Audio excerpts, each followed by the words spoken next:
Hoje vamos falar acerca da história de Jesus, que é uma história interessante, mas um tanto triste às vezes, em muitos sentidos. Aqui temos um pequeno mapa de onde Jesus passou a maior parte de sua vida. Ele esteve algum tempo no Egito, quando ele era pequeno, quando era bebê, mas a maioria das histórias acerca de Jesus se passa nesta área aqui, em cidades como Corazim, Canaã, Cafarnaum, Betsaida, todas estas, Nazaré. Esta é a área onde a maior parte dos seus ensinamentos aconteceu. E se descermos um pouco mais, até chegarmos a Belém, e também chegarmos a Jerusalém, este é um grande lago de águas salgadas, até o mar da Galileia. A história de Jesus é a história de alguém que era pastor, alguém que conduz o seu povo. Agora, no meu país, quando eu olho para um pastor, isso não faz muito sentido, porque um pastor no meu país não coloca suas ovelhas em primeiro lugar. De fato, eles têm cães para conduzir o rebanho, quando ele passa por uma porta ou um portão especial. Os cães correm e conduzem as ovelhas de um lado para o outro. Eles as pressionam para que elas se juntem e, de fato, as ovelhas ficam um tanto aterrorizadas durante todo esse processo. Assim que ver um pastor que conduz as suas ovelhas é algo estranho para nós. Mas essa é uma ilustração típica do Oriente Médio, onde os pastores agem de forma diferente. O pastor guia as ovelhas. Vocês percebem aqui que todas estas ovelhas estão olhando para o pastor. E isso é totalmente diferente do que acontece na maioria dos outros países. Isso é típico do Oriente Médio, onde você tem o pastor e o seu pequeno rebanho ao redor. E percebemos que todas as ovelhas estão olhando para ele. É muito bonito. Eu gosto muito disso. E este pastor tinha o rosto tão enrugado que eu tive que tirar uma fotografia dele. Aqui fizemos um pequeno vídeo de uma cena típica de pastor. Novamente, o rebanho está atrás e o pastor vai à frente. Elas confiam no seu pastor. Vamos ver o vídeo. Ele anda e as ovelhas andam. Não deixam que ele se distancie. Elas estão muito ligadas ao pastor. Esta é uma bela imagem. É assim que Jesus se descreve. Como um pastor, ele nos guia e nós o seguimos. A história de Jesus é a história mais impressionante que já aconteceu no universo. Infelizmente, em todos os lugares que visitamos no Oriente Médio, nós percebemos que esses lugares foram transformados em lugares sagrados. As pessoas creem que há alguma santidade nesses lugares. É bonito estar ali e é bom ver esses lugares, mas eles não são intrinsecamente sagrados. Você pode ter um encontro com Jesus no seu próprio quarto. E mesmo aqui. Claro que se você quiser ampliar os seus conhecimentos e ver como a vida era nessa área, aí é diferente. Mas ir para ali para receber uma bênção especial, isso é um engano. Portanto, esta aqui é aparentemente a caverna onde os pastores se encontraram naquela noite. E você pode ver que há aqui uma estrela no chão, e eles foram informados acerca do nascimento de Jesus. E nesta caverna, eles construíram uma igreja, com relevos ao redor e um pastorzinho neste lugar. Quando o anjo apareceu a ele para lhe dizer que Jesus havia nascido em Belém, é provável que os pastores se encontravam em um campo como este. Portanto, a época do ano não poderia ter sido 25 de dezembro, que, de fato, é uma data para o nascimento dos principais deuses pagãos, como Zeus, Osíris, Júpiter e outros. Como os pastores estavam no campo, isso significa que a época era uma época de clima ameno.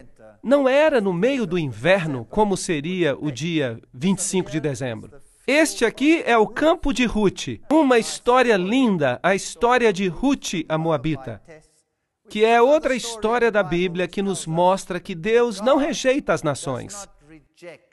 Apesar de Moabe ser uma nação apóstata, Alguém de Moabe aceitou a Jesus como seu salvador pessoal.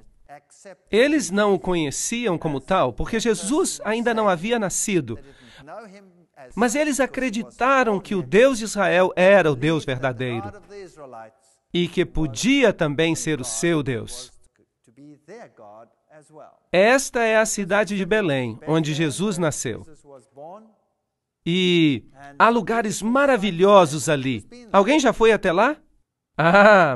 Há lugares lindos e as pessoas de lá são maravilhosas. É como se nós fôssemos transportados de volta à Idade Média, em certo sentido. Este senhor aqui, um senhor de idade, me deixou muito impressionado.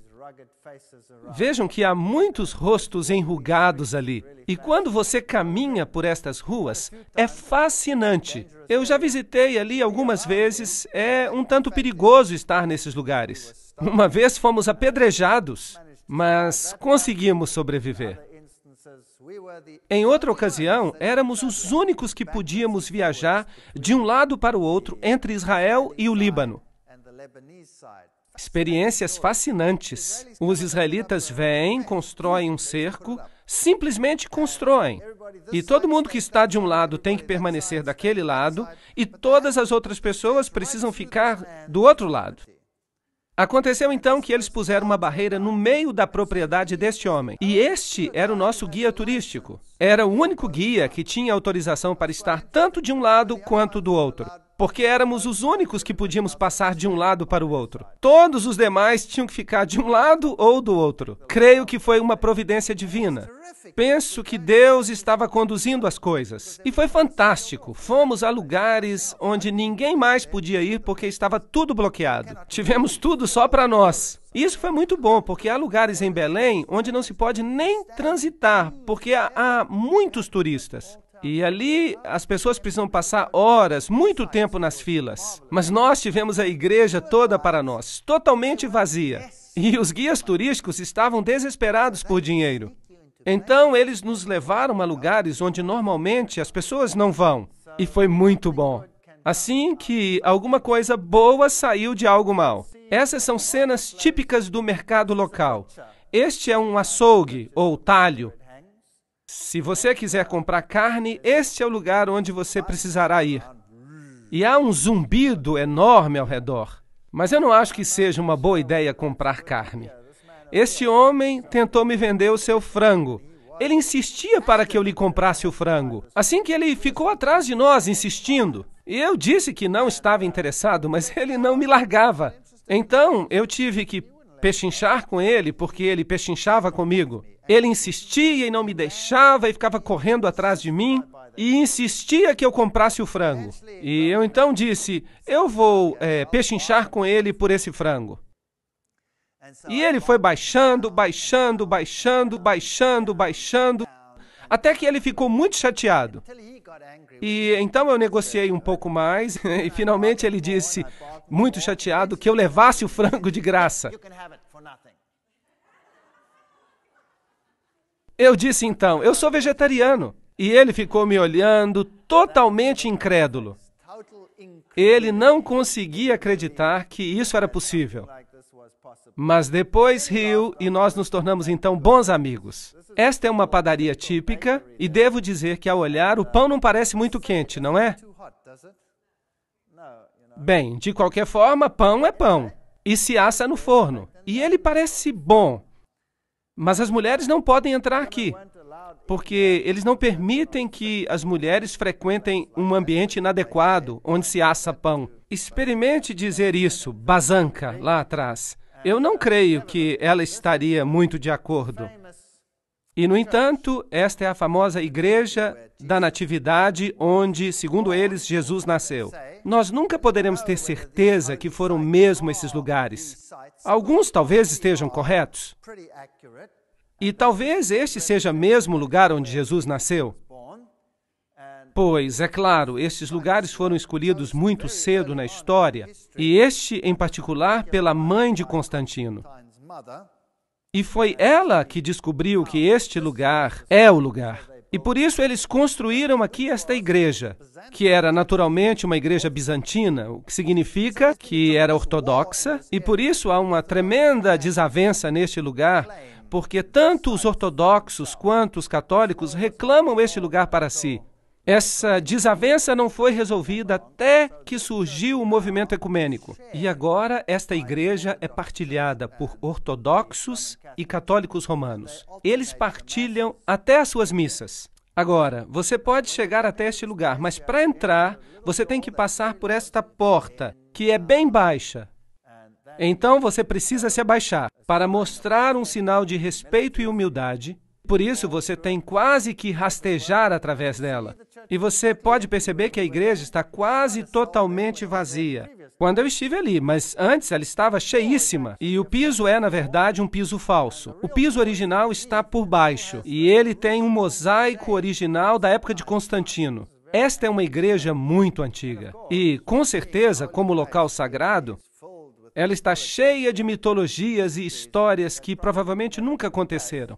Mas para mim era interessante, porque os raios do sol que entravam nesta igreja lhe davam um aspecto muito interessante. E ali por cima, deste lado, existem ali alguns buracos. Vocês podem ver. Que buracos seriam estes? Há uma lenda que diz que Maria apareceu na igreja um dia e que ela fez o sinal da cruz com seus dedos e foi até a pilastra e fez estes buracos. E aqui estão o que dizem ser os dedos de Maria quando ela fez esses buracos, os furos. E as pessoas dizem que se você colocar os seus dedos nesses buracos, você vai receber uma bênção especial. E quando eu olhei para esses buracos, eu percebi que as arestas estavam bastante gastas. Eu acho que fizeram um péssimo trabalho ali. Se realmente fossem sinais divinos, ali as marcas seriam muito nítidas. Esse é o tipo de histórias que atrai as pessoas, e as pessoas ficam assombradas, e vocês também ficariam surpresos, porque as pessoas formam filas só para colocar os dedos ali.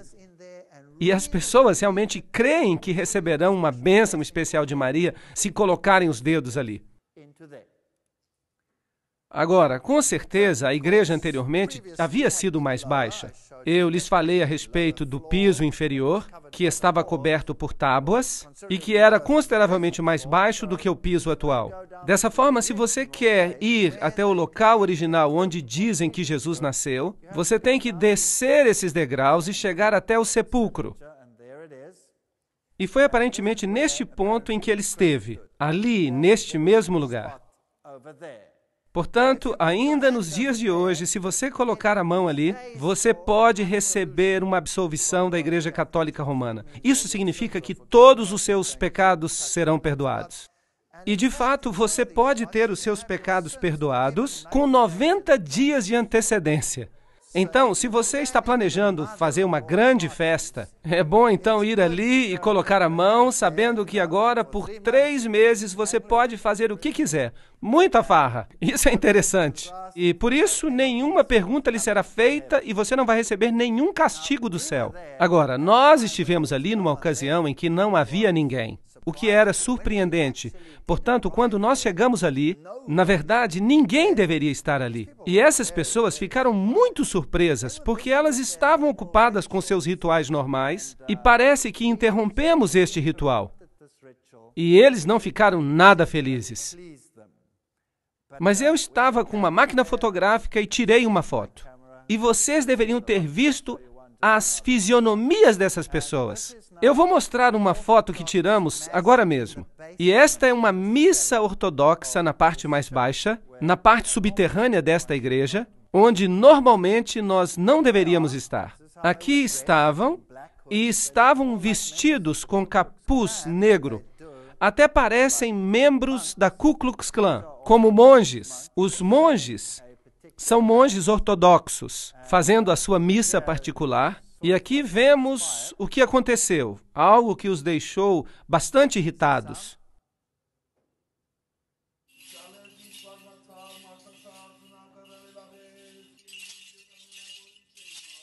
Ele está muito irritado conosco porque nós estamos tirando fotografias.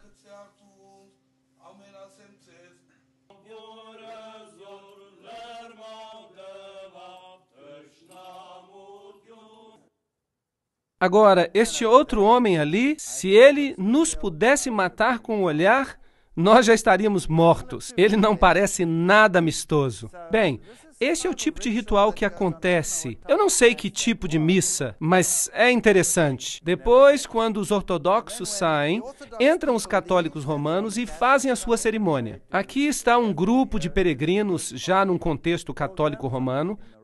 Aqui está uma senhora, e havia 3 cruzes diante dela, e o seu rosto está coberto. E dizem que é um bom lugar para ir se você quiser ser purificado de qualquer pecado, seja qual pecado for.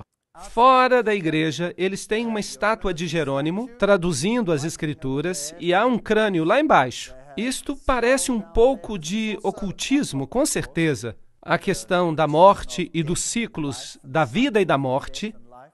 E quanto mais nós descemos, mais perto nós chegamos do porão da igreja, que é uma gruta. É ali que dizem que Maria realmente deu à luz. Mas você também pode notar esses arcos triplos, que são um símbolo do paganismo. E se este foi um lugar pagão, eu não posso dizer. Mas ali há também crânios que as pessoas dizem que são os crânios dos bebês que Herodes matou. Eu, particularmente, não creio que sejam.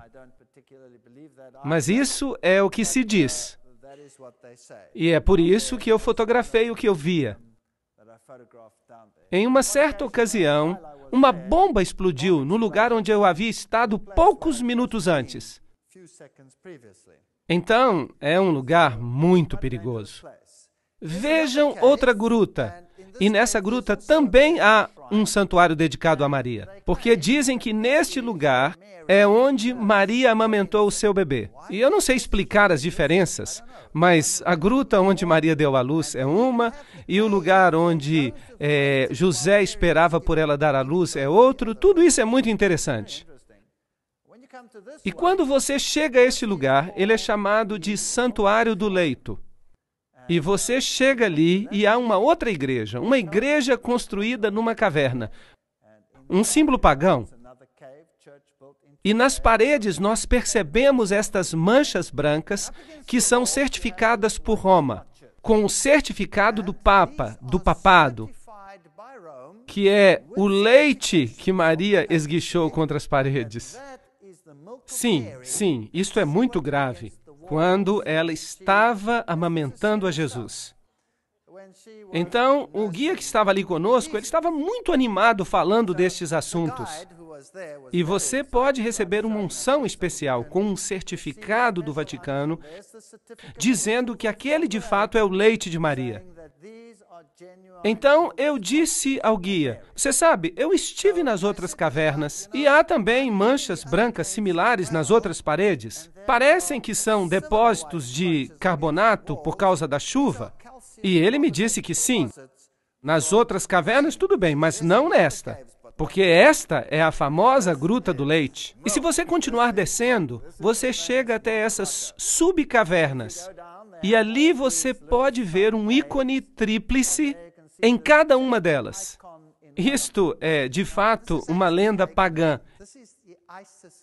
E quando Maria chega, ela toma o lugar de Ísis.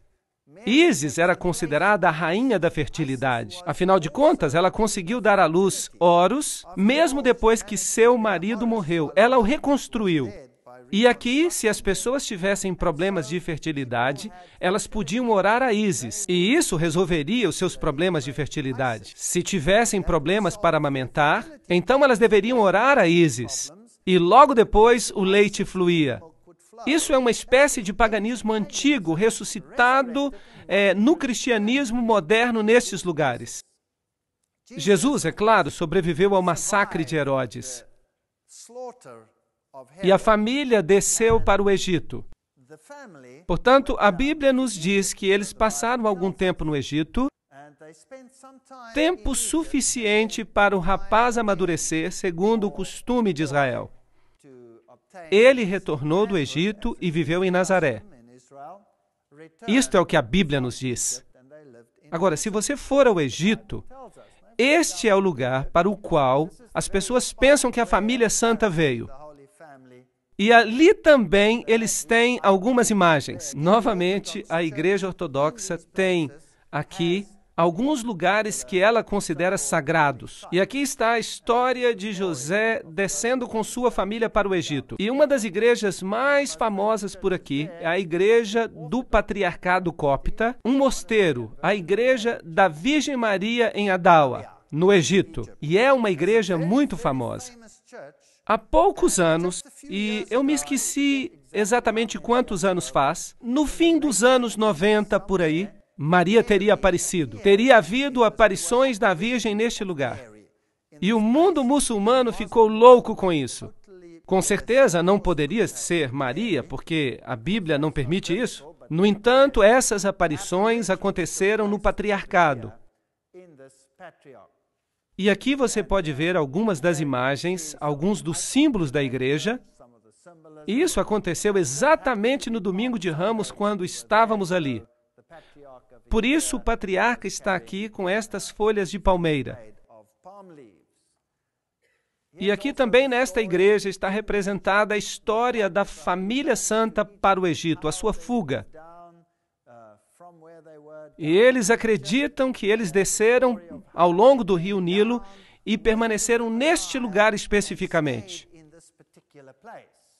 E é fascinante que esta igreja tem também um livro de milagres. E a igreja mantém um registro do que aconteceu. E segundo ela, este livro, que é muito pesado, desceu flutuando no Nilo. E sendo este um lugar sagrado, as pessoas aqui são muito fervorosas e elas anelam por receber essas bênçãos. Este é o livro que veio flutuando no Nilo e estava aberto em uma página específica. É muito interessante. Este aqui é o livro. Vocês estão vendo? Vou aproximar. Há um pequeno letreiro que diz o que aconteceu. E em que página estava aberto? É um livro encadernado com metal, mas eles dizem que ele não afundou, que ele flutuou. Eles dizem que é como o machado de Eliseu. E então dizem que a Bíblia flutuante veio na sexta-feira, dia 12 de março de 1967. Após uma manhã de liturgia, as pessoas notaram que havia um objeto flutuando na água. Estavam perto das margens e notaram que era uma Bíblia que estava flutuando nas águas. E estava aberta em Isaías 19:25. Bendito seja o Egito, meu povo. Apesar de estar encharcada com a água e muito pesada, ela estava à tona. E isso foi considerado um milagre pelo povo. Foi considerado glória para Deus e uma bênção para eles. Agora, o fascinante é que o texto de Isaías 19:25, claro que não diz apenas isso, e é um texto que fala sobre o tempo do fim. Diz que haverá uma bênção para o Egito e para a Síria e para Jerusalém, o que significa que a mensagem de Deus terá chegado até mesmo às nações pagãs e que muitos vão aceitar a justiça de Cristo. De certo modo, é uma bonita profecia para o fim dos tempos. Mas eles se ativeram exclusivamente a esta parte para dizer que eles são um povo escolhido. E é a mesma coisa que faz o Alcorão, também dizendo que os ismaelitas são os herdeiros verdadeiros e não Jacó. Este é o lugar onde veio parar a Bíblia flutuante. Agora, enquanto estamos no Egito, quero apenas mostrar-lhes um lugar que eu considerei fascinante. É um lugar que se chama a Cidade dos Escombros. É o lugar mais horrível que eu já vi em toda a minha vida. Enquanto se viaja pelas ruas do Cairo, a Grande Cairo tem cerca de 50 milhões de pessoas que vivem ali ao redor. É a cidade mais caótica da face da Terra. Não há nada parecido com ela. É o Armagedon que vai acontecer. Mas vocês podem imaginar os despojos, os escombros, a porcaria e o lixo que a cidade produz? Agora, em condições normais numa cidade, o que se faz com o lixo? Leva-se para fora da cidade. E se incinera, ou seja o que for. Mas vocês conseguem imaginar 50 milhões de pessoas vivendo num ambiente como este? E essas pessoas tomam os seus entulhos, o lixo, e o levam para a área pobre. E jogam o lixo nas ruas. E há pessoas pobres que buscam no lixo o seu sustento. vivem no meio do lixo dentro da cidade. Há, de fato, uma cidade de lixo dentro da cidade. E se você tira fotografias, eles ficam muito aborrecidos. Por isso que as minhas fotos aqui não ficaram boas.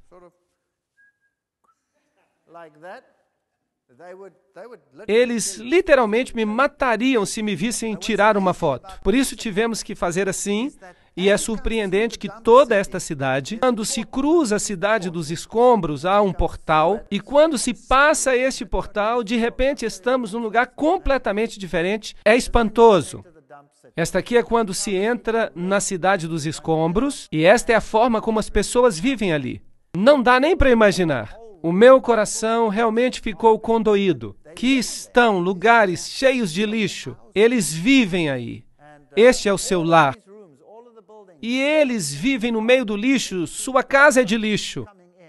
Aqui dá para ver os caminhões de lixo entrando, há centenas. Há um engarrafamento inacreditável. É tudo lixo e o cheiro é insuportável. Nós atravessamos toda a cidade, mas eu não toquei em nada. E ainda assim, eu tive uma inflamação na gengiva. E todo o resto da nossa equipe teve diarreia. Só de passar por este lugar, que é um lugar incrível. Os germes que existem ali são assassinos. As pessoas precisam ter um sistema imunológico de primeira qualidade. Aqui dá para ver os engarrafamentos, bem como o lixo e a porcaria por toda parte. As imagens não são muito boas. Estão um pouco tremidas porque eu tinha que tirá-las de forma discreta. Aqui está um burro levando uma carga de lixo para despejar na cidade. E aqui há alguém tomando chá no meio do lixo, como se pode ver. E aqui está um lixo que foi selecionado. Provavelmente ele vale alguma coisa. As crianças caminham no meio do lixo. Vocês podem acreditar, é algo horrível. Eu queria tirar essas crianças daí, colocando-as num ambiente limpo. É chocante. As lojas, aqui está o lixo e aqui está a loja. E quando se passa por este portal, de repente você chega a um mundo diferente. Simplesmente, assim, é maravilhosamente limpo. E aí está uma pequena igreja ortodoxa, esculpida na rocha, e tudo ao redor é feito de rocha sólida. Esta pequena igreja ortodoxa é inacreditável. É a igreja do Santo Bola. Você percebe que é um lugar absolutamente espantoso. Aqui há um anfiteatro e um jovem ortodoxo, polaco ou polonês. Ele passou a vida toda aqui esculpindo este anfiteatro. Um jovem veio e esculpiu toda esta pequena cidade. E aqui está o anfiteatro que ele esculpiu, provavelmente com a ajuda do ambiente. E este é o homem. Ele fez todo o trabalho que você viu. É incrível. Todas as paredes desta cidade foram esculpidas com a história de Jesus. No meio do mundo muçulmano, você passa por uma cidade de escombros e lixo e, de repente, você chega a este lugar limpo e bonito, com esta pequena capela. E a história de Jesus está escrita nas paredes. Jesus e os pastores por aqui. O momento do seu nascimento é retratado ali. A história do nascimento toda esculpida em rocha sólida. Eu sou o bom pastor escrito em rocha sólida. As histórias da Bíblia, a caminhada sobre as águas, a mulher do poço, por exemplo. E estas são esculturas enormes. Apenas para lhe dar uma ideia, esta é uma encarpa de rocha. Uma parede de rocha com esculturas lavradas nela.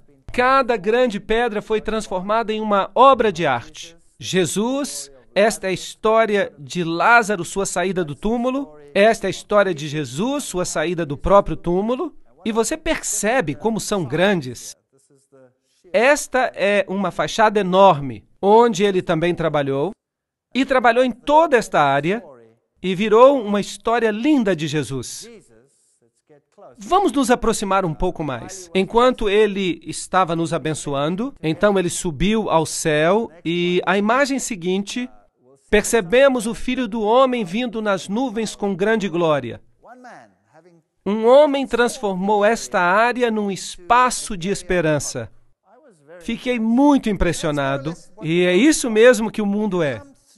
Você passa por este mundo que é representado pela cidade de escombros, e enquanto você passa pelos escombros, a única esperança que você pode ter é chegar do outro lado, e a única esperança para chegar ao outro lado é a história de Jesus. Vou ver o Filho do Homem vindo nas nuvens com poder e grande glória, e então não haverá mais cidades de escombros. A história de Jesus é provavelmente a história mais angustiante que já foi contada. Sei que muitos filmes já foram feitos, e mesmo este último filme que foi feito não pode sequer delinear aquilo que Jesus passou.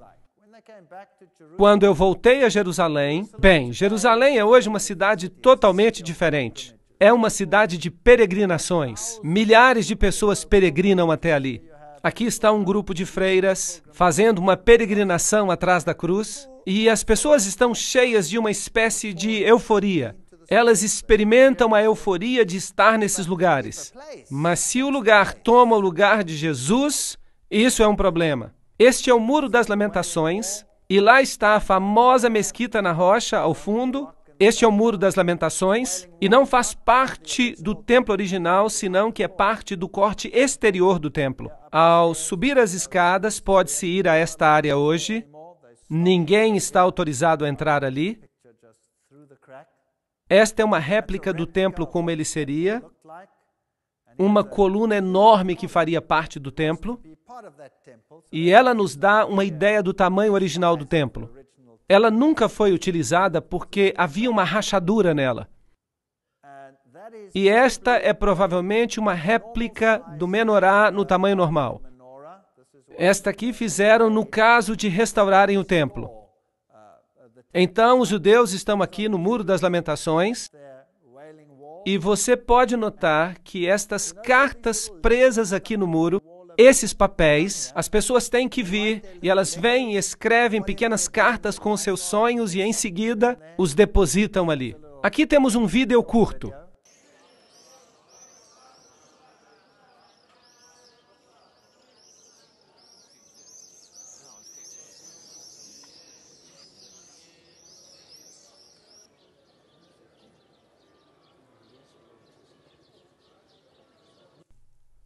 Sabem, quando eu olhei para todas estas coisas, para estes judeus sinceros, em pé, na frente do Muro das Lamentações, mostrando reverência para com o muro, eu me perguntei a mim mesmo, se eles apenas conhecem a rocha, sem compreender a rocha da salvação, se eles simplesmente pudessem compreender que não há salvação em tijolos e que a única salvação está no que esta parede representa. As pessoas têm a tendência de fazer com que lugares comuns sejam considerados santos. Isso é muito triste. E, no entanto, passam por alto a pessoa que esses lugares representam.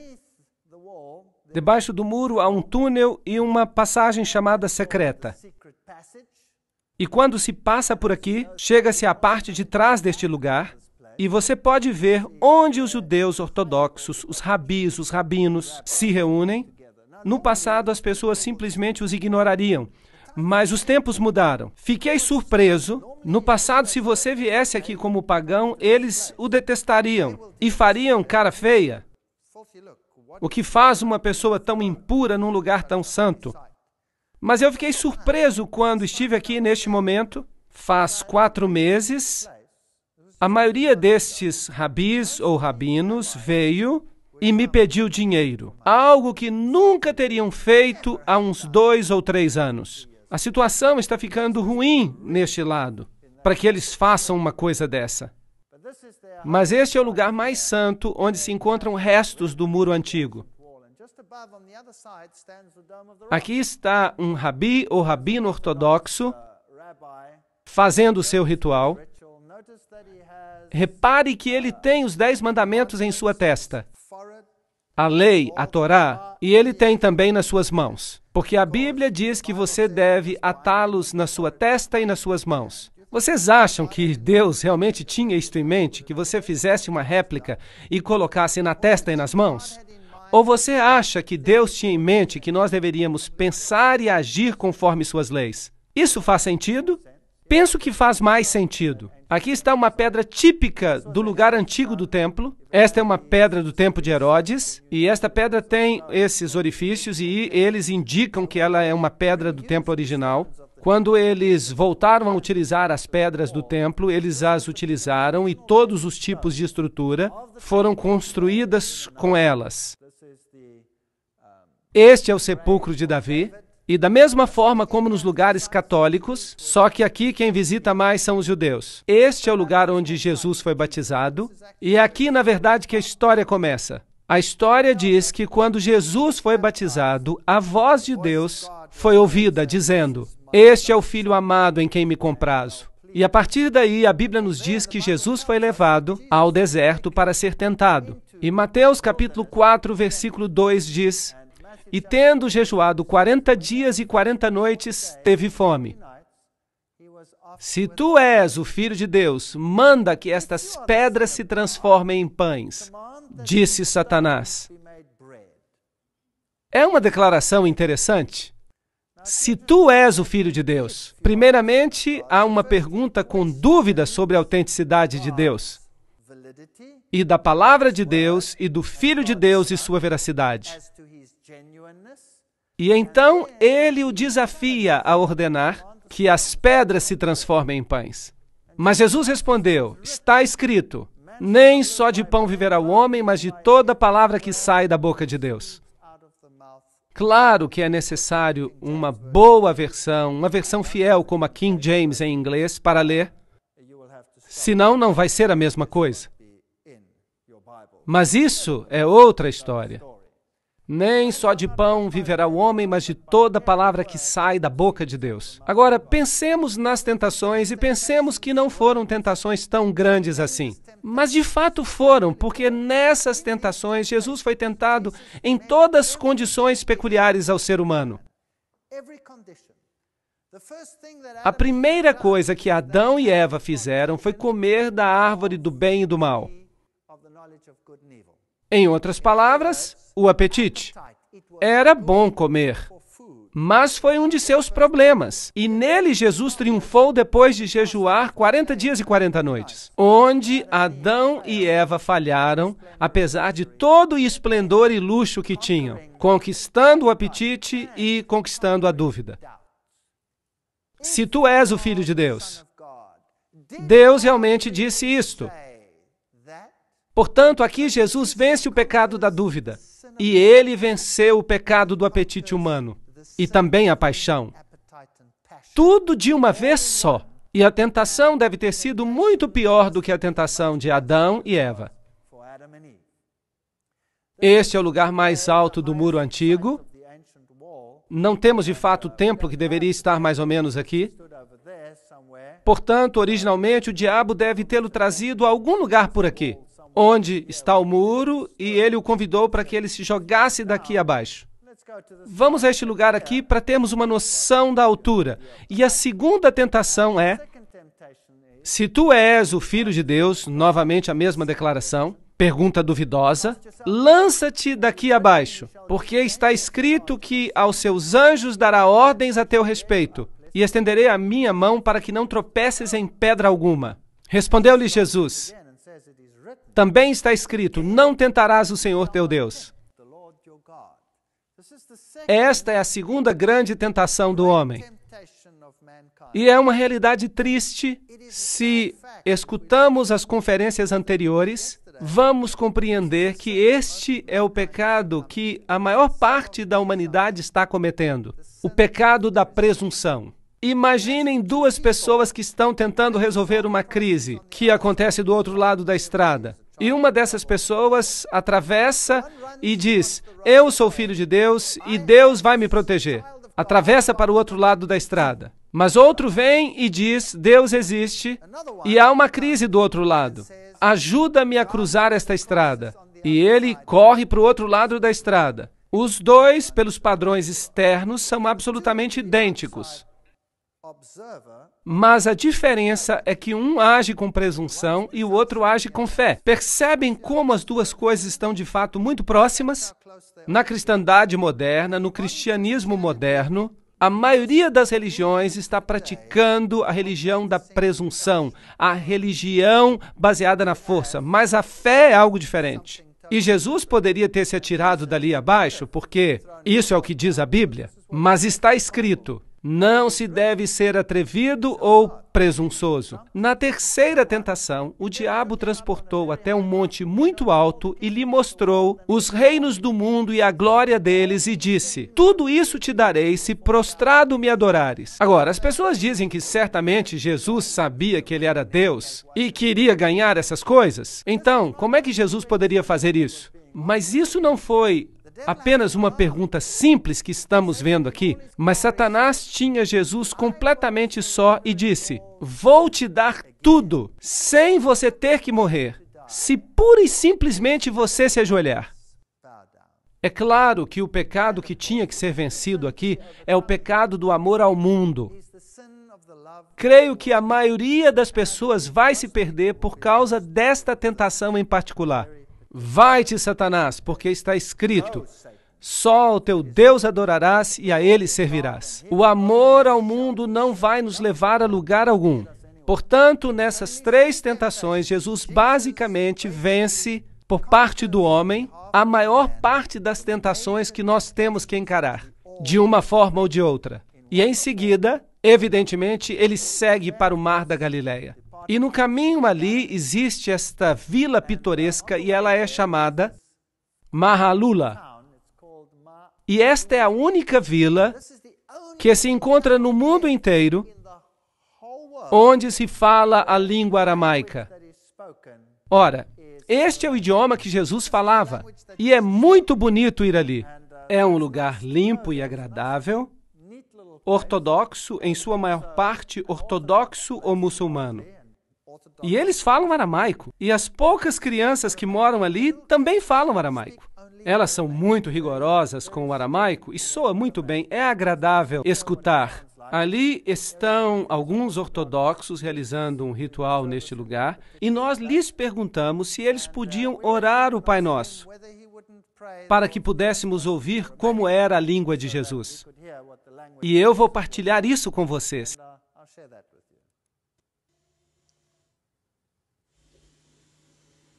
أبو ناحتي بشمو يجكاتاش يشماخ يثالي والكاخ جثك اللي روتشاخ يخبش مو تشيب على رعا أبيح لحماح أخو اليوماح وفر ليحتي يوثح يخمن غفر لتمخت عن مينح ولو فاشتخل الناح تشاري بيوثح بيس حصل الناح مشيدا. E este foi o Pai Nosso em aramaico. O Mar da Galileia, um lugar maravilhoso. Este é supostamente um dos lugares, porque não é o único, um dos lugares onde as bodas de Caná podem ter ocorrido.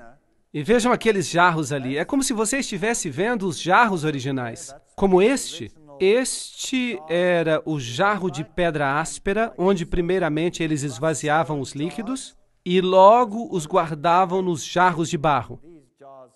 Esta é a cidade de Jesus. Este é o lugar onde realmente Jesus realizou a maior parte da sua obra e onde fez a maior parte das suas pregações. A cidade de Cafarnaum. E eu vou levá-los até lá na próxima parte.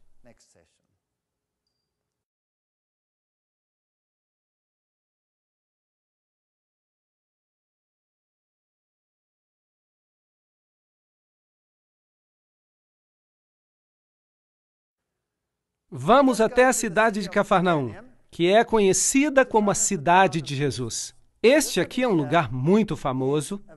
Quando você olha, não parece nada especial, mas em cima disto há um edifício construído. Você pode ver as pilastras de concreto ao cimento e o piso. Esta era a casa de Pedro. Pedro viveu aqui. Era a sua casa. E Jesus deve ter se hospedado muitas vezes nesta casa. Se é realmente a casa de Pedro ou não, não podemos ter certeza. Mas a Igreja Católica afirma que esta era a casa de Pedro. E se você quer ver o que foi construído em cima, aqui está uma estrutura enorme de concreto ou cimento que permanece sobre as pilastras da casa de Pedro. E diz ali Beato Pedro Apóstolo. Este é o lugar onde Pedro viveu. Pedro, naturalmente, significa rocha pequena, pequena pedra, e Roma construiu a sua igreja sobre esta pedra. E ali está uma estátua de Pedro, do lado de fora, com um peixe do seu lado, e esta é a estátua gigante de Pedro. É enorme. Esta é uma história fascinante, porque Simão era também o nome de Simão o Mago, e Simão o Mago, de acordo com Aleph Levi, se tornou em Petra. Pedro, que se tornou a base de todo este sistema. E, em outras palavras, ele se tornou uma espécie de sumo sacerdote. O sumo sacerdote dos imperadores romanos. Se eles estão aqui honrando a Pedro, o apóstolo, é muito duvidoso. Talvez eles estejam honrando mesmo a Simão, o feiticeiro, o bruxo, o ocultista. Mas a igreja construiu esse edifício enorme sobre a casa de Pedro. E ao pé da estátua você pode ver símbolos de peixes e todas estas coisas, e eles dizem que este é Pedro, o apóstolo. Um pouco mais longe, à distância, há uma sinagoga. Portanto, aqui há um enorme edifício de cimento ou concreto, com esta enorme estátua de Pedro, e quando atravessamos a estrada, há uma sinagoga remanescente, provavelmente a sinagoga onde Jesus mais ensinou. E há ali uma placa enferrujada que diz, século I, a sinagoga branca, a sinagoga de Jesus. Sabem, se eu fosse construir um edifício cristão grande, não seria no lugar onde Jesus passou a maior parte do seu tempo. Porque construíram numa casa, que provavelmente é a casa de Pedro, não se tem certeza, talvez seja, porque as Escrituras dizem que quando eles saíram da sinagoga, foram até a casa de Pedro, e esta casa está em frente, é possível, mas talvez seja a casa do lado, quem sabe, mas é possível. Agora, esta é a sinagoga onde Jesus realmente ensinou. Aqui está uma outra pequena vila, assim que Cafarnaum era uma cidade e a outra era Corazim. E depois, então, temos o que resta de Corazim, não é muito. Algumas ruínas estão ali. Essas são as cidades que Jesus amaldiçoou.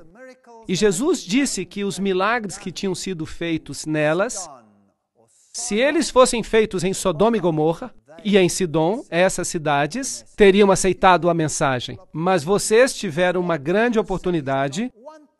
Jesus caminhou por essas cidades e não aceitaram. Aqui há um famoso lugar santo. Este é o lugar das bem-aventuranças. E quando se entra ali, é melhor estar devidamente vestido. Esta é a igreja das bem-aventuranças, um lugar muito famoso. E o Papa João Paulo II esteve ali 2 vezes. E aqui temos um conclave. E este é o campo. Este é o campo onde provavelmente Jesus pregou o seu primeiro sermão. Este é um sermão impressionante. Este é o sermão mais complicado, mais sublime que um dia a humanidade ouviu pregar.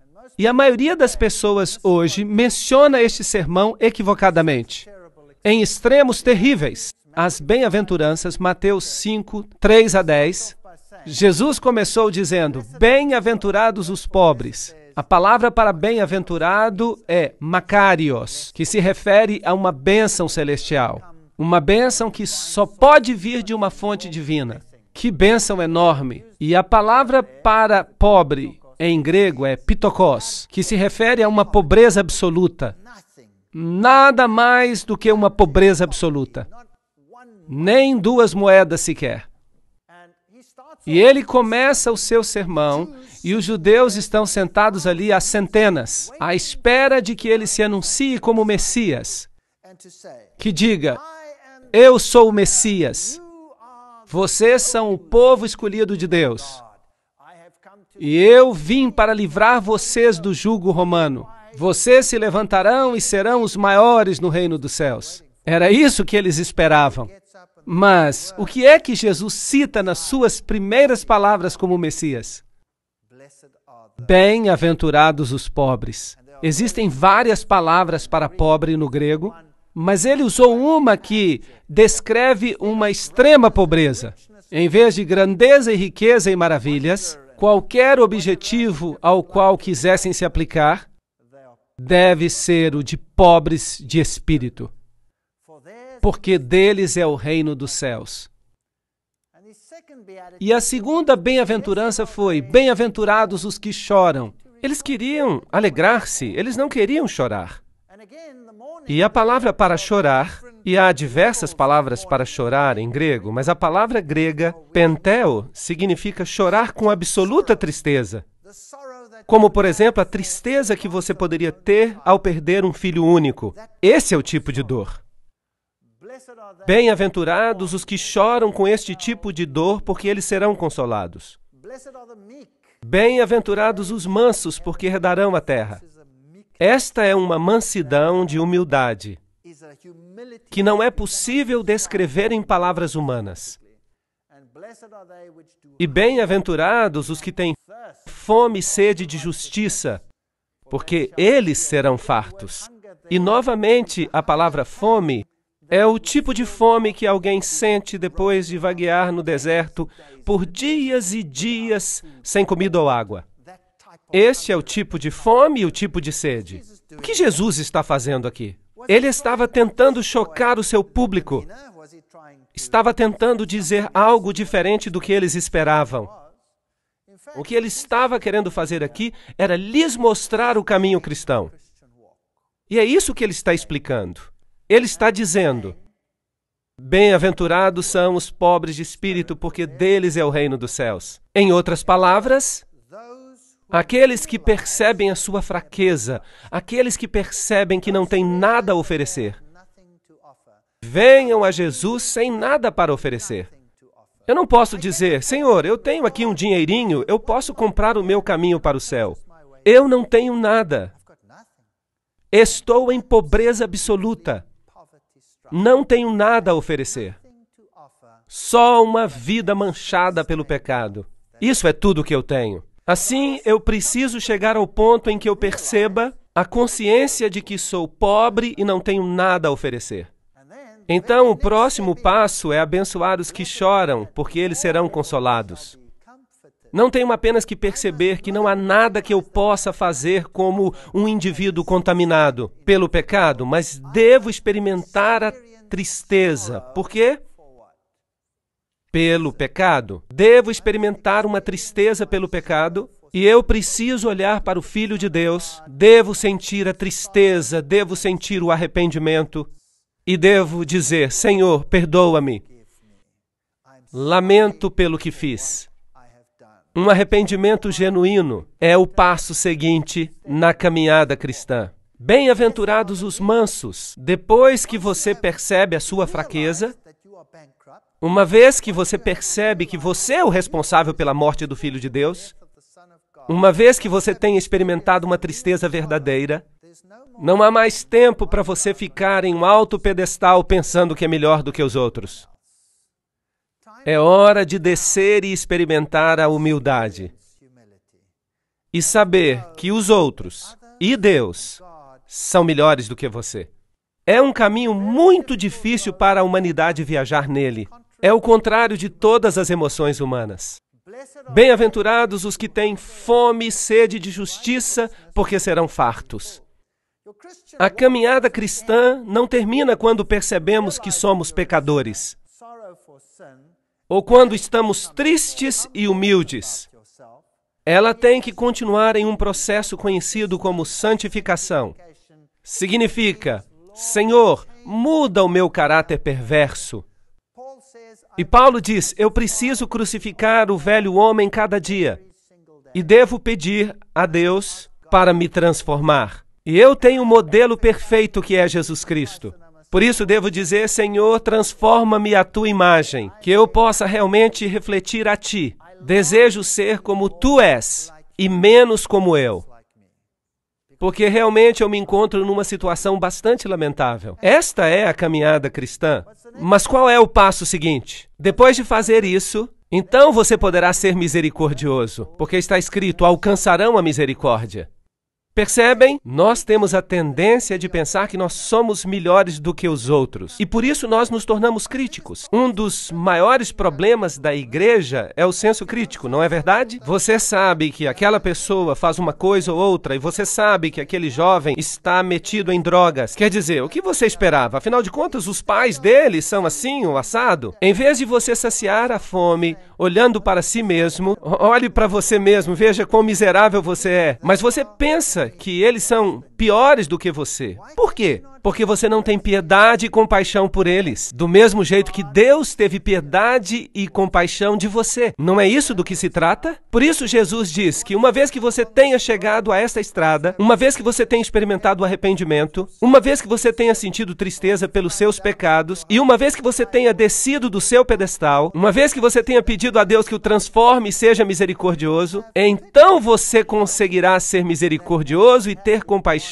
daqueles que não tiveram a mesma oportunidade de compreender o que você compreendeu. Bem-aventurados os misericordiosos. E em seguida, bem-aventurados os puros de coração, porque eles verão a Deus. Lembro-me quando vim para esta igreja, eu vim do mundo. Eu era muito mundano, usava palavras ásperas. A universidade é muito dura e você tem que lutar para chegar ao topo. E a minha mente estava cheia de lixo.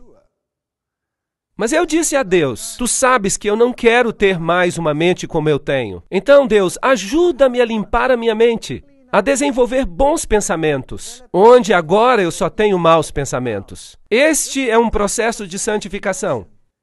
O cristianismo não é apenas conhecer Jesus.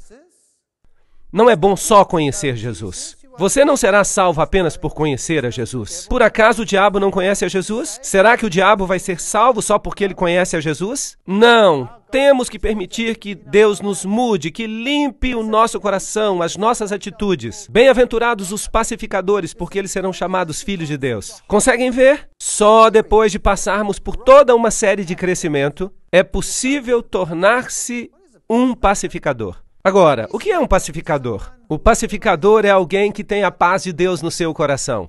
Muita paz têm os que amam a sua lei, diz o Salmo 119, 105. Trata-se de uma peça que é um pedaço do céu. Todas as vezes que eu olho para isso, eu me maravilho. Às vezes os políticos tomam esta frase e a aplicam a si mesmos. Eles se dão grandes prêmios sem terem passado por qualquer uma dessas etapas da vida cristã. Mas eles não são pacificadores, porque um pacificador é alguém que fez as pazes com Deus. Aí é um pacificador. Bem-aventurados os que sofrem perseguição. Não é incrível?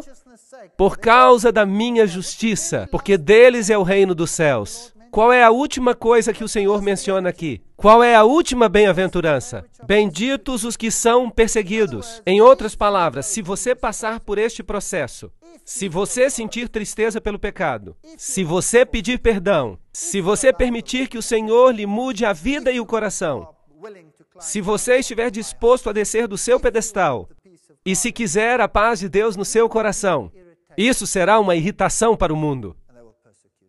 Então vão perseguir você. Isso é uma garantia. E este é o processo de caminhada cristã, totalmente oposto ao que o homem apresenta no mundo hoje em dia. As lições que Jesus ensinou perto do Mar da Galileia são as mais fundamentais que o ser humano precisa aprender. Temos que pegar a nossa Bíblia e estar alerta. Se você tem uma dessas Bíblias onde as palavras de Jesus estão em vermelho, é preciso estar atento. Vamos lê-las apenas como história? Não, vamos lê-las cuidadosamente, porque é Deus que está falando diretamente conosco. Cada palavra é um dom de Deus. Cada palavra, mesmo os mas e os pois, estão em seu lugar por razões específicas. Por isso é preciso prestar atenção àquilo que Jesus ensinou. Aqui está um barco típico do Mar da Galileia. Há pequenos povoados ao redor, não mudou muito. Aqui está um barco que foi encontrado depois de uma grande seca e aparentemente é um barco da época de Jesus. Por isso, este é o tipo de barco no qual Jesus esteve com Pedro e seus discípulos quando ensinou. Grandes lições. Peguem suas Bíblias novamente e leiam as palavras de Jesus. E diga a você mesmo, Aqui está Deus me falando. Há poder nestas palavras. Este aqui é o túmulo de Lázaro, é o lugar onde Lázaro esteve. É um túmulo escuro, obviamente, e hoje em dia é considerado santo. Mas imagine que neste lugar Jesus chamou um homem morto em faixas para fora do seu túmulo e provou que a ressurreição e a vida está nele. E ele fez isto um pouco antes de ir a Jerusalém. O último ato da obra de sua vida.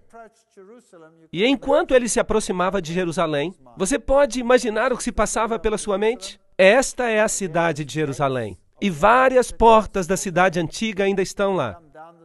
Quando você desce esta colina, percebe aqui construída a Capela das Lágrimas. Foi construída com uma gota de lágrimas. E quando você entra na Capela das Lágrimas, ela tem esta pequena luz no topo. E há a figura de uma galinha, com a representação de uma mãe galinha que reúne os seus pintinhos. Porque Jesus disse, Jerusalém, Jerusalém, quantas vezes eu quis ajuntar os teus filhos, como a galinha ajunta os seus pintos debaixo das asas. Mas tu não quiseste. São palavras famosas de Jesus. Jerusalém, Jerusalém, que matas os profetas e apedrejam os que lhes são enviados. Quantas vezes eu quis te ajuntar como a galinha ajunta os seus pintos debaixo das asas, mas tu não quiseste. Nada mudou, o mundo continua a ser exatamente o mesmo. Este é o lugar onde ficava o templo antigamente, mas hoje há aqui a Mesquita da Rocha. Há um interessante detalhe arquitetônico aqui. Este é o portão de Damasco. E os arqueólogos querem nos fazer crer que a parede não está mais no mesmo lugar onde ela estava nos tempos antigos. Mas isto é muito significativo, porque os católicos romanos, eles têm no interior das muralhas o Gólgota. Mas a Bíblia diz que Jesus foi crucificado onde? Do lado de fora das muralhas. Agora, isto é muito significativo. Onde Jesus foi crucificado? No Gólgota católico ou fora da cidade? Agora, aqui há uma porta no topo e o que aconteceu aqui foi que um tubo se arrebentou e os judeus tiveram que escavar para escoar a água. E à medida que eles escavavam, eles foram descobrindo esta porta, que é a porta de Damasco. E você pode perceber que ela está justamente abaixo, em frente da nova porta. Portanto, é óbvio que o muro deve ter sido feito no mesmo lugar, certo? Portanto, isto é muito interessante. O muro está no mesmo lugar. E quando você entra neste lugar, esta é a porta de Damasco. E estas devem ser as pedras por onde Jesus andou e também onde Paulo caminhou. Portanto, se você caminha aqui, você está caminhando exatamente no lugar onde Jesus caminhou. E esta é a porta de Ulda. São portas fascinantes. Portas do Sul, conhecidas como Portas de Ulda, que praticamente não existiam até recentemente. Foram construídas no período do Segundo Templo. Ou seja, no primeiro século. Eu não gosto muito de usar AEC antes da Era Comum. Até o primeiro século CE, ou seja, Era Comum. Em português dizemos antes de Cristo e depois de Cristo. Depois de Cristo, essas portas forneciam acesso ao interior do templo. E as portas de Ulda foram usadas muitas vezes por Jesus. Elas ainda estão fechadas hoje, elas fazem parte do novo muro e da nova construção, de modo que Jesus não deve ter caminhado por estas escadas. Aqui está um homem muito interessante, uma ilustração bonita. Ele estava com o seu burro e eu pensei que seria uma boa imagem, então tirei uma foto. Foi um grande erro que eu cometi. Este homenzinho pulou nas minhas costas e me sacudiu como se eu fosse um pano velho, na esperança de que alguma coisa caísse dos meus bolsos. E eu acabei recompensando-o pelos seus esforços. E então veio o meu amigo e pensou que isso daria uma boa foto. E eu fiquei do lado rindo, enquanto ele tirava a foto, e o homem fez exatamente a mesma coisa. E começou a lhe dar golpes nas costas. E ele o sacudia como se fosse um pano velho. E o meu amigo então me perguntou, por que você não me disse isso? E eu disse, é que eu estava querendo ver o show, e por isso eu não pude avisar. Isso aqui é o que se vende nas ruas de Jerusalém. Este é um vendedor de alfarrobas. Ele tem uma grande jarra nas costas com o suco de alfarrobas, e quando você se aproxima, então você pode tomar um copo deste sumo ou suco. Este é um setor judeu muito diferente. Aqui está um moinho velho, com crianças pequenas, judias. Há muitos conflitos neste país. Esta é a velha cidade de Davi, que foi o lugar onde eles cerraram Isaías em 2. Será que você consegue imaginar isso? Alguém sendo cerrado vivo? Que povo cruel! E esta é a igreja ou construção que fizeram em cima do grande cenáculo, onde houve a última ceia, como se diz. E este aqui é o Getsemane. Agora, se você quiser ir ao Getsemane, você tem que escolher qual deles, porque há dois. Este aqui é o Getsemane ortodoxo, e está construída esta enorme igreja ortodoxa nele. E ao lado, um pouco mais afastado, está o Getsemane católico. E do lado de fora há estas enormes oliveiras, e se diz aqui que estas oliveiras são descendentes daquelas onde Jesus foi orar.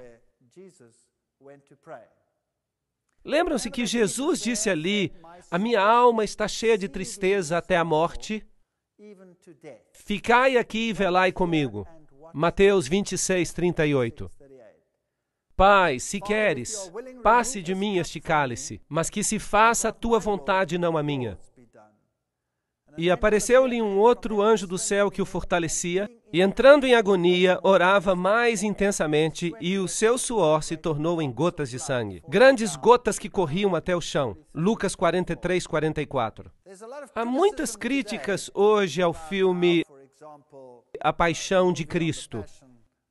O título do filme não é muito agradável para mim, mas, no entanto, retrata o sofrimento de Jesus, sem ser bíblico. De fato, não conseguiram representar devidamente o sofrimento de Jesus. Eu não vi o filme, mas eu mesmo tenho lido bastante sobre isso e eu posso lhes dizer que Jesus sofreu tremendamente. E a história bíblica é um tanto dispersa.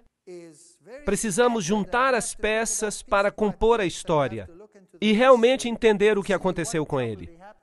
O que se passou com Jesus no jardim foi que ele tinha tanta ansiedade que os vasos sanguíneos da sua pele se romperam. Esta é uma condição médica que ocorre algumas vezes ainda hoje. E é muito raro que alguém sobreviva a esta condição. O estresse e o trauma são tão grandes quando os vasos sanguíneos se rompem por ansiedade que as pessoas normalmente morrem. Portanto, o que deve ter acontecido aqui é exatamente a mesma coisa. E Jesus podia ter morrido aqui, mas apareceu um anjo do céu e o fortaleceu, para prepará-lo para o que estava por acontecer. A Bíblia nos diz que nessa noite os discípulos o abandonaram e fugiram. Marcos 14, 15. Todos o abandonaram. Este é o Getsemane católico, apostólico romano. E aí está, mais uma vez, a famosa pedra onde se diz que ele orou e suou gotas de sangue. Agora, é preciso lembrar que o paganismo também é louco por pedras. O paganismo tem grutas famosas, pedras famosas, e as pedras formavam uma parte muito importante do paganismo. Mas também nas histórias da Bíblia, os patriarcas também fizeram altares de pedra. Mas eles não adoravam as pedras. Eles cultuavam a Deus, mas utilizavam as pedras como altares de sacrifício a Deus, que eram um tipo do sacrifício de Cristo. É uma história completamente diferente. De modo que aqui está aparentemente uma pedra santa onde prenderam a Jesus. E estes devem ser os degraus por onde o levaram, porque eles dão no templo de Caifás, se vocês quiserem chamá-lo assim. Porque não é bem um templo, é mais um palácio. E aqui está uma representação ao lado, como se Jesus tivesse sido conduzido por esses degraus, com cordas, mas a Bíblia não menciona isso. Hoje, esta igreja católica romana foi construída neste lugar. E provavelmente este é um lugar arqueologicamente correto. E aqui estava o assento do sumo sacerdote, que nesse ano era Caifás. Agora, aqui há uma confusão na Bíblia, porque quando trouxeram a Jesus, o levaram a Anás. Agora, Anás era o sogro de Caifás. E ele era o sumo sacerdote anterior. Portanto, como a fama de sumo sacerdote ficava na família, naturalmente, então, o sumo sacerdote do ano anterior, mais velho, era ainda honrado como sumo sacerdote, embora não fosse mais o sumo sacerdote. E por isso a Bíblia é frequentemente criticada pela sua descrição. Mas a sua descrição está correta. E alguns críticos dizem também que ninguém como Caifás de fato existiu. Bem, finalmente eles encontraram o seu sarcófago, com o nome de Caifás, sumo sacerdote, sobre ele. Portanto, isto é histórico também. Então, quando olhamos para o julgamento de Jesus, a Bíblia menciona 7 julgamentos de Jesus. O que é fascinante, porque o número 7 é o número de Deus. Mas não se percebe isso com a leitura casual dos evangelhos. Sobre estes 7 julgamentos, é preciso analisar os 4 evangelhos e associá-los cuidadosamente aos acontecimentos, porque nem todos os julgamentos estão em todos os evangelhos. Alguns se concentram em Pilatos, outros se concentram no julgamento de Herodes. Jesus foi primeiramente levado a Anás. Primeiro a Anás. E ali houve um julgamento perante Anás. E foi ali que o servo de Anás o atingiu no rosto. O feriu no rosto, porque Anás perguntou a ele o que estava fazendo, ou o interrogou acerca do que estava fazendo. E Jesus disse, não fiz nada em segredo. Que pergunta era essa? Porque Jesus sempre havia pregado na sinagoga. Então, o servo de Anás o feriu no rosto. Então, este foi o primeiro julgamento de Jesus. E logo ele foi levado com Anás ao sumo sacerdote daquele ano, que era Caifás. Portanto, Anás e Caifás devem ter feito um outro julgamento conjunto. Dali saíram para o julgamento da noite. Houve um julgamento à noite. E a Bíblia simplesmente diz que Jesus foi colocado numa cova, profeticamente no livro dos Salmos, e logo tiveram um julgamento pela manhã, porque de acordo com a sua lei era ilegal ter um julgamento à noite. Tinham que fazê-lo depois do nascimento do sol. Portanto, houve um julgamento com Anás, houve um julgamento com Caifás e Anás, houve um julgamento à noite por parte do Sinédrio, e depois reuniram mais uma vez todo o Sinédrio e fizeram outro julgamento pela manhã. E então acharam que Jesus era culpado e o levaram em seguida a Pilatos. Pilatos fez a sua análise, mas não quis tomar a decisão sozinho. E por isso o enviou a Herodes. E Herodes fez um julgamento, mas tampouco quis decidir sozinho. E o enviou de volta a Pilatos. E houve então um julgamento final, quando Jesus foi entregue aos judeus para a crucifixão. 7 julgamentos ao todo. Portanto, este é o primeiro lugar onde Jesus esteve. Hoje, com certeza, é um lugar famoso, onde Pedro é novamente honrado. E Maria, com a imagem de uma deusa. E a caminho para a capela da manjedoura, do Santíssimo Sacramento, o pátio, o calabouço. Este é o lugar onde os presos eram mantidos durante a noite para o julgamento. E esses são os buracos nas rochas. O que era normalmente feito era que seus braços eram colocados aqui, de modo que umas mãos passavam por aqui, outras passavam por ali, e em seguida eram amarrados e ficavam pendurados de frente. Agora, se os judeus consideravam que alguém era culpado, eles tinham o direito de castigá-lo com açoites. Mas a pena capital, a pena de morte, era um direito exclusivamente romano. Eles precisavam obter permissão dos romanos. Isso era uma lei romana. Mas César lhes permitia castigar com açoites aqueles a quem consideravam culpados. 3 chicotadas pela frente e 3 chicotadas pelas costas. E eles consideraram a Jesus culpado, como a Bíblia relata, e impuseram nele cerca de 26 chicotadas no peito. É possível, embora a Bíblia não mencione. E aqui está um calabouço, onde eles deixavam as pessoas e eram colocadas ali nuas. E aqui estão algumas cruzes bizantinas na parede, o que mostra que os primeiros cristãos reconheciam este lugar. A pessoa então era baixada a este calabouço. Em outras palavras, ficava em escuridão total.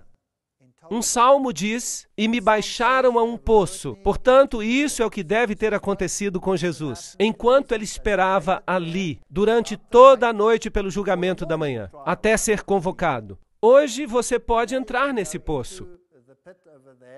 Você pode observá-lo. Ali, após o julgamento da manhã, ele foi levado a Pilatos, e dali foi colocado nesta prisão enquanto aguardava o julgamento.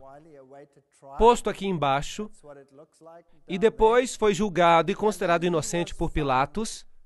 Pilatos se recusava a sentenciá-lo à morte.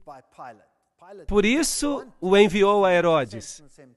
Escarneceram dele, lhe deram uma capa. A Bíblia diz que eles arrancaram a sua barba, batiam-lhe no rosto e mandavam-no profetizar quem é que estava batendo nele. Ele foi muito maltratado nesta ocasião.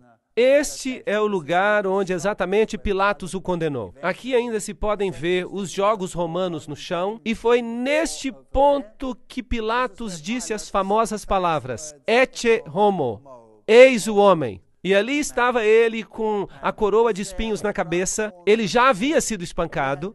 A Bíblia diz que no primeiro julgamento de Pilatos, ele havia mandado espancá-lo para conquistar a simpatia dos judeus. Algo muito covarde.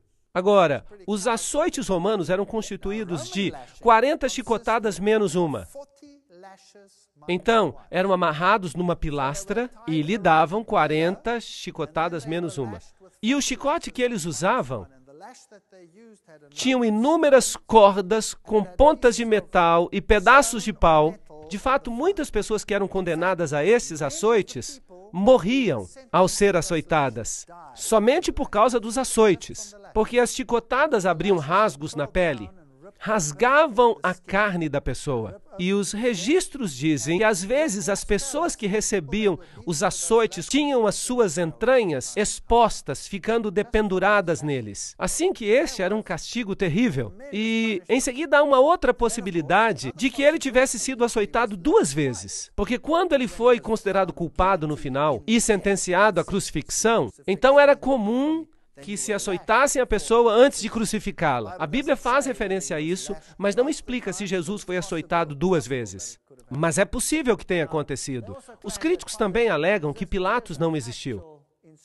Aqui está uma inscrição que foi encontrada e ela diz categoricamente que Pilatos foi o procurador no tempo de Tibério.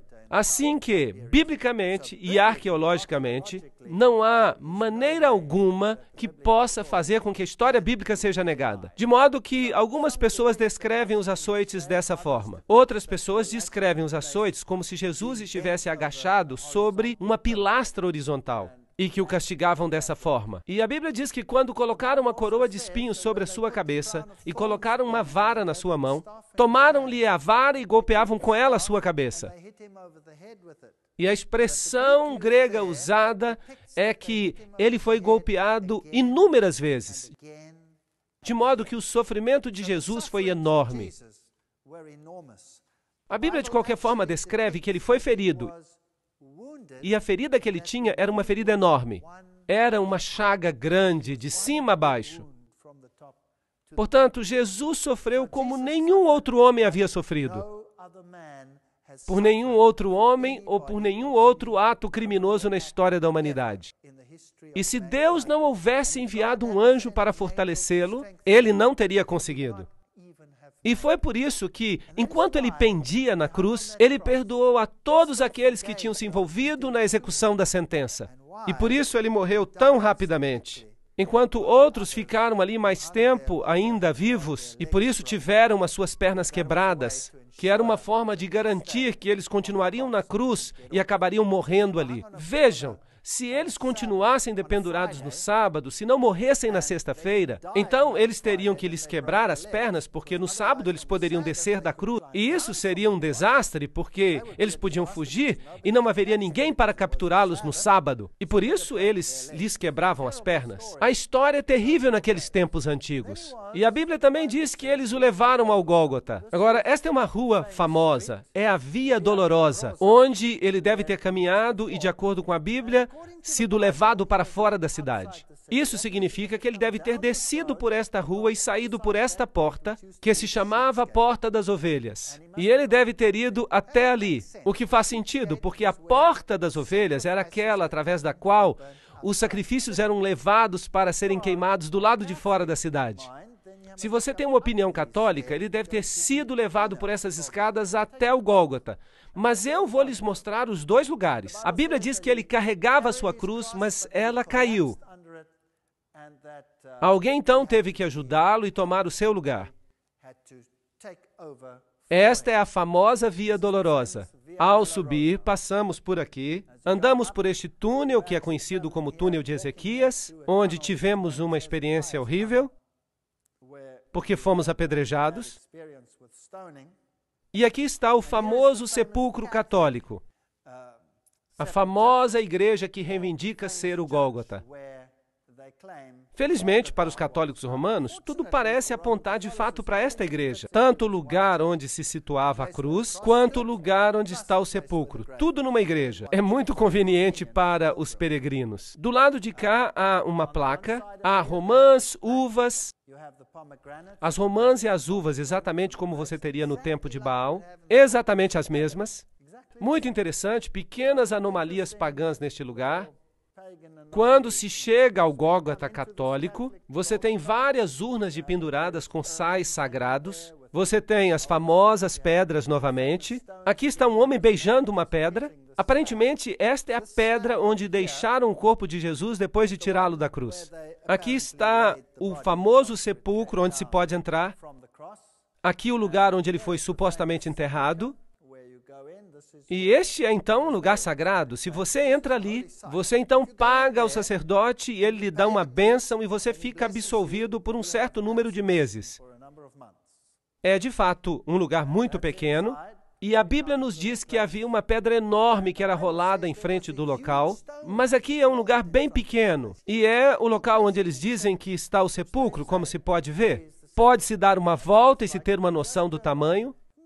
Percebem-se aqui as velas e é tudo muito pequeno. Isso é tudo. Isso é tudo que há para ver. Se você subir as escadas da igreja, então você chega a um local onde as pessoas ficam muito reverentes. E aí estava o Gólgota.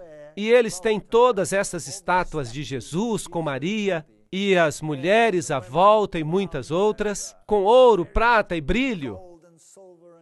E há um lugar bem aqui onde dizem que se encontrava a cruz.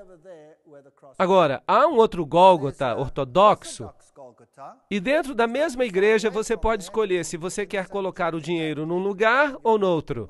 Você pode escolher. E quando você entra nesse lugar, então você tem uma bênção especial. Algo que ninguém gostaria de perder. Por isso, eu e o meu amigo fomos ver o que era. E aqui está uma pedra que eles dizem ser a pedra do Gólgota. Logo ali na igreja, eles dizem que esta é a caveira. Portanto, este é o famoso Gólgota católico romano que recebe a maioria dos peregrinos do mundo. Se você sair pela Porta das Ovelhas, que hoje se chama Porta do Leão, mas no tempo antigo se chamava Porta das Ovelhas, se você sair, e lembre-se que o muro está provavelmente no mesmo lugar onde estava o muro antigo, segundo a arqueologia, então você tem um problema, porque este Gólgota católico está dentro da cidade. Mas a Bíblia diz que ele foi crucificado fora da cidade. A salvação é para todos. Não é só para uns poucos selecionados dentro da cidade. E assim, quando você sai, você vê esta pedra enorme, que ainda hoje tem o rosto de uma caveira nela, e em cima hoje há um cemitério muçulmano, e é chamado o lugar da caveira. De fato, isso era uma pedreira. Fascinante. Esta é a pedreira de onde Salomão havia cavado as pedras que ele usou no templo. Fascinante. Na verdade, todo este vale, e ele é parte de uma montanha que continua desde a direita até a esquerda, e que finalmente formou o monte onde estava o templo. E é provavelmente neste lugar onde Abraão provavelmente simulou um tipo de morte do Filho de Deus, através do sacrifício que ia fazer de Isaac. Mas Deus disse, você não tem que prover o seu filho, eu vou enviar o meu. E este é de fato o mesmo monte. Que fascinante! Assim que faria sentido que Jesus morresse no topo dessa colina. Deus é amor. Porque Deus amou o mundo de tal maneira que deu o seu Filho unigênito, para que todo aquele que nele crê não pereça, mas tenha a vida eterna. João 3,16. Fora, bem próximo, na base da montanha, está uma tumba com um jardim. E em seguida tomaram o corpo de Jesus e o envolveram com linho e especiarias, da maneira como os judeus costumavam sepultar. E nas proximidades do lugar onde foi crucificado havia um jardim, e no jardim havia um sepulcro, que nunca havia sido utilizado para enterrar a ninguém. Isso é o que a Bíblia diz. Portanto, é totalmente diferente do local que está dentro da cidade. Portanto, há um jardim fora da cidade, e ainda hoje este belo jardim existe, mas a palavra jardim na Bíblia significa uma espécie de fazenda, um vinhedo, e aqui há um velho lagar para uvas, portanto faz sentido, e ainda hoje é um belo jardim. E ali, após escavarem para a construção de uns edifícios, eles descobriram este lugar. E vejam, é interessante observar que aqui há algumas tumbas, e em frente aos túmulos há um pequeno muro, e fizeram um sulco, e colocaram uma pedra redonda para que pudessem rolar à frente da tumba. E se você olhar para baixo, também pode olhar para dentro da tumba, para o outro lado, e há uma tumba que foi um pouco escavada. Portanto, ela ainda não estava concluída. A Bíblia diz que a tumba não estava ainda acabada e que ninguém havia sido enterrado ali. E a Bíblia diz que os discípulos se agacharam para ver o que estava lá dentro, para que pudessem olhar. E eles podem ter olhado por aqui e passado por aqui e veriam que a tumba estava vazia. Portanto, isso se encaixa perfeitamente com a descrição bíblica. Também neste jardim há esta erva, ela cresce por aqui, dela fazem uma droga que pode anestesiar, e era misturada com vinho, e assim anestesiavam as pessoas enquanto elas estavam na cruz, mas Jesus se recusou a beber dela. E este é um pastor metodista que ministra neste lugar. Esta é uma pedra típica. Este é o túmulo de Herodes, um dos poucos sepulcros intactos deste tipo hoje. O de Jesus era provavelmente similar. Portanto, aqui é provavelmente o lugar do jardim da tumba. Há um pequeno sulco à frente onde teria estado uma grande pedra redonda que teria sido removida. Isso faz muito mais sentido para mim do que o outro Gólgota. E dentro se vê que as pessoas de fato acreditam que é um lugar santo. E por isso elas vêm aqui para orar e ser reverentes. Tudo bem, mas está escrito aqui, ele não está aqui, ele ressuscitou. E isso para mim é o âmago da questão. Ele não está aqui, ele ressuscitou. O meu Deus, eu não tenho que buscá-lo num lugar sagrado ou entrar em algum buraco. Ele ressuscitou. Posso falar com ele aqui mesmo. Posso caminhar com ele onde quer que eu esteja, porque ele me pode ouvir. Porque ele é a ressurreição e a vida. Quem crê em mim, ainda que esteja morto, viverá. João 11, 25. Porque pela graça sois salvos por meio da fé. Efésios 2, verso 8.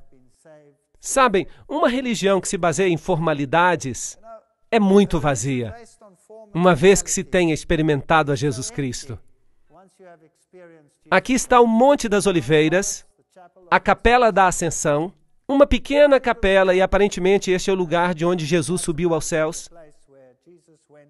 E esta aqui é a famosa Porta de Ouro. Ela está entijolada e bem lacrada, e do outro lado há uma escada que leva para o topo do monte, onde está a Mesquita da Rocha. E aqui estão as sepulturas dos homens mais ricos do mundo muçulmano. E eles acreditam que quando Jesus voltar, e ele virá para cá, e essas portas de ouro então irão se abrir.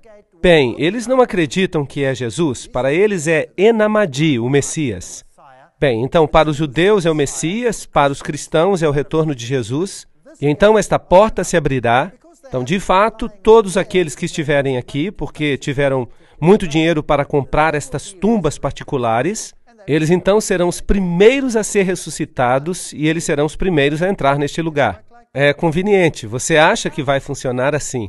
Se eles tivessem estudado as bem-aventuranças, eles saberiam o que é necessário para ver Jesus. Temos que sentir tristeza pelos nossos pecados, temos que nos arrepender, temos que lamentar e temos que pedir a Jesus para nos mudar e temos que voltar à harmonia com Ele e com seus princípios. Então, nós não precisamos desta porta.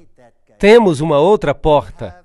E é uma porta que tem pérolas sobre ela, a porta de uma Jerusalém celestial construída por Deus. Eu não sei se haverá muitos na primeira ressurreição que vão estar aqui. Não quero julgar isso, porque só Deus pode julgar. Mas aqui estão todos esperando um reino terrestre. Eu não estou à espera de um reino terrestre. Eu estou à espera de uma Jerusalém celestial. Apesar desta Jerusalém aqui ser muito interessante.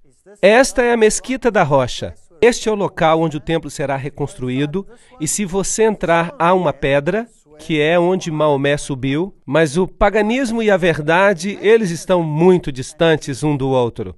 Esta é Jerusalém à noite e esta é a famosa Casa Queimada. Isto é, tudo o que restou dela. Em 70 depois de Cristo, os romanos vieram e destruíram Jerusalém e a incendiaram completamente. E este é um tipo, um símbolo da destruição que virá sobre o mundo quando Deus retornar. Podemos fazer parte da Casa Queimada ou podemos nos tornar parte do reino de Deus. Essa escolha é nossa. E a única solução para isso é o Filho de Deus. Quem tem o Filho tem a vida. Quem não tem o Filho de Deus não tem a vida. Estas coisas que escrevi a vós, os que credes no nome do Filho de Deus, para que saibais que tendes a vida eterna. 1 João 5, 12 e 13. Portanto, essa escolha é nossa hoje. Podemos ficar entretidos com todas as coisas deste mundo, podemos visitar esses lugares importantes e torná-los mais importantes do que Deus, ou podemos desenvolver um relacionamento. Mas o preço é o eu. Vamos ter que abrir mão dele e pedir a Deus que nos dê o seu caráter. Um caráter que possa compreender, conviver e amar o próximo como a si mesmo, fazendo de Deus o supremo na sua vida, pois sem Ele nada podemos fazer. Amém.